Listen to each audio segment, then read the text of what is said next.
Hello বন্ধুরা, আমি তমা ভৌমিক বৃষ্টি। আজ আপনাদের সাথে শেয়ার করব ধনবাড়ি নবাব প্যালেস। কিভাবে যাওয়া যায় সেখানে সেটাও বলবো আমার আজকের এই ভিডিওটাতে। মহাখালীর টাঙ্গাইল বাসস্ট্যান্ড থেকে ঢাকা ধনবাড়ি সরাসরি বাস সার্ভিস চালু আছে। বিনিময় মহানগর কিংবা শুভেচ্ছা পরিবহনে 150 বা 200 টাকা ভাড়ায় পৌঁছাতে পারবেন ধনবাড়ি। ধনবাড়ি বাসস্ট্যান্ড থেকে অদূরেই জমিদার বাড়ি, ইচ্ছে করলেই হেঁটে কিংবা রিকশায় পৌঁছাতে পারেন সেখানে। নবাব জমিদার বাড়ি ধনবাড়ির একটি ঐতিহ্যবাহী স্থান।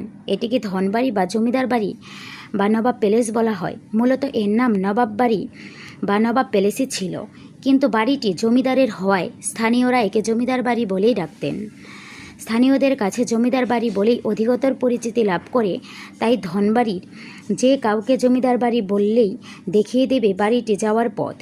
খান বাহাদুর সৈয়দ নওয়াব আলী চৌধুরীর 1863 থেকে 1929, যিনি ছিলেন ঢাকা বিশ্ববিদ্যালয়ের অন্যতম প্রতিষ্ঠাতা, রাষ্ট্রভাষা বাংলা করার প্রথম প্রস্তাবক এবং ব্রিটিশ সরকারের প্রথম মুসলিম মন্ত্রী, তারই অমর কীর্তি ধনবাড়ি জমিদার বাড়ি বা নওয়াব প্যালেস।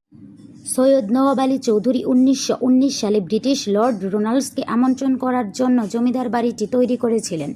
ব্রিটিশ লর্ড সে সময় স্টিমার দিয়ে বৈরান নদীর কয়রা ঘাটে আসেন। জানা যায় সে সময় ব্রিটিশ লর্ডকে অভ্যর্থনা জানানোর জন্য 30টি হাতির বহর নিয়ে যাওয়া হয়েছিল।